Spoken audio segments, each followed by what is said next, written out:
Good morning mga kasisi! Happy Sunday everyone! Ayan, at maaga tayong magising ngayon.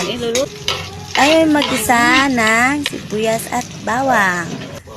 Siyempre, hindi pwedeng mawala yung ating siling maanghang. Ilagay natin yung siling maanghang isabay sa pag-isa.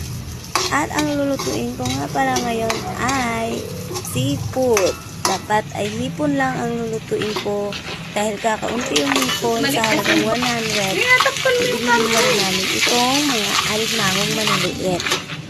Para naman marami-rami yung aming lulutuin ngayon. Almusal. So yun lang nga mga kasisi.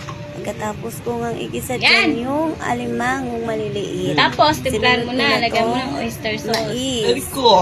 Sinunod ko na yung mais dyan mga sisi. At ang liit nga ng kawali ko. Kaya nahirapan ako. Yan, ang sarap. Halibay ng aking mga maliliit na alimango.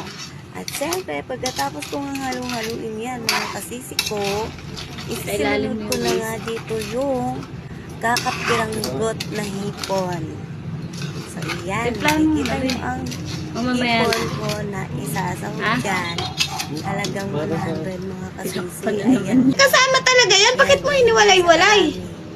Kaya dapat yung buttered shrimp ko. Ay, naku, mas marunong ka pa. Nagluluto ako ng ganyan. Yan. Inaluan ko lang yan mga kasisi ng Ay, luto na. sauce at mga pagpalasa. So yun, tapos na nga. Dito na lang aking video. Thank you for watching. Huwag kalimutang i-follow ang aking page.